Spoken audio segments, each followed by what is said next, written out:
everybody. My name is Dan Gotham. I'm here with my buddy Eric, and we're going to talk about the pentatonic.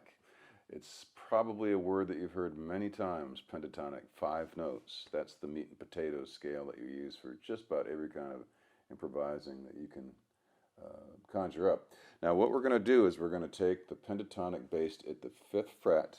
The 5th fret will be your anchor note, and we're going to play it in 2 different ways.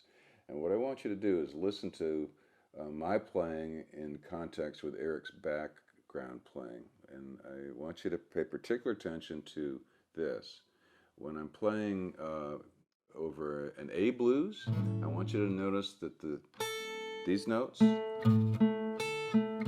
all A's, are sort of your key tones, your pivot tones, or your tonic tones, whatever you want to call it. Okay? When we switch to the key of C, then this becomes a C major pentatonic.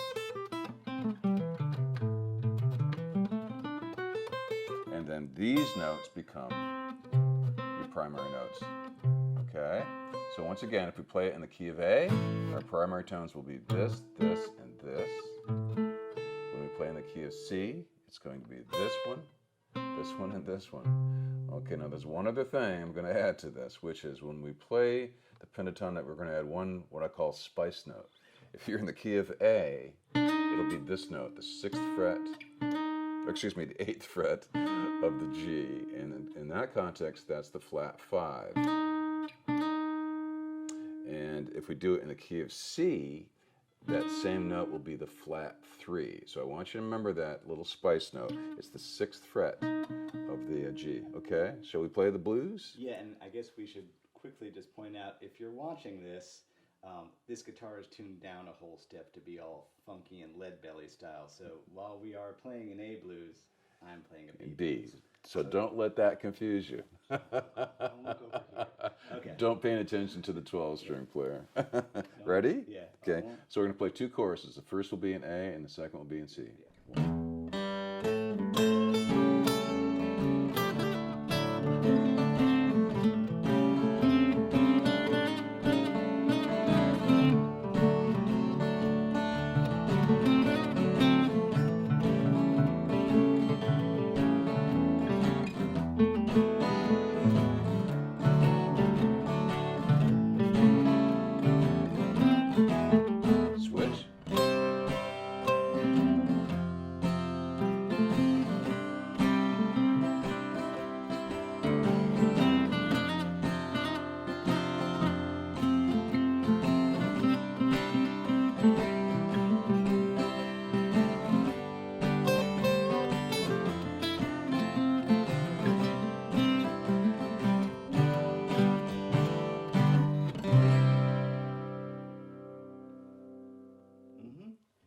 Talk about the thing that you talked about with me earlier, that like 2-string groupings and like sentences. Yes, I do. Yes.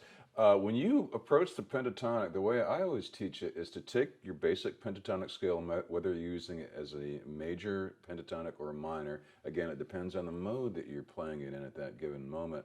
But you take each of the 2-string groupings, and each of those will have a root. So for instance, if we take like the 1st string and 2nd string on the scale, there's our 4 notes. Now if I'm talking an A blues, your root tone will be here, okay? If we're playing the C progression, and that's going to be using just major chords when we do the C progression, then this becomes the root tone. Okay, now the reason why this is a good idea is because if you're confined to just 2 strings and 4 notes, that forces you to think very, very selectively, and you have to create phrases. There's a tendency with a lot of guitar students when you learn the pentatonic to simply go up and down and up and down. If you're boxed in and you only have 4 notes, you have to really force yourself to think about the phrases. Can we do a little bit? Yeah, we'll do just a blues? Yeah, just a blues in the key. We'll do it in the key of A. Here goes. Just 4 notes.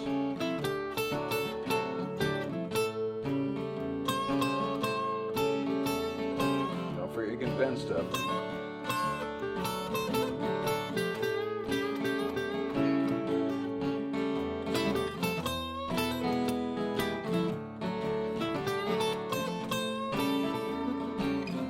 So go.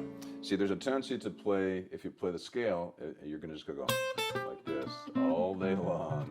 So if you confine yourself to just 4 notes and 2 string groupings, you got right there. Now when you go to the middle 2 strings, same thing. All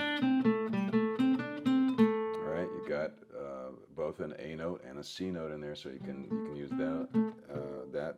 those 2 strings. Then when you go to the bottom, it's the same thing. So if you confine yourself to just 2 strings at a time, you can think very, very succinctly and come up with good phrases because you don't have any choice. Good way to think of it. Right, Yeah, right, that's right. Yeah. Want to play us out with, we'll do the major side of it? Sure, absolutely. All right, so on the major, 2, 3, and.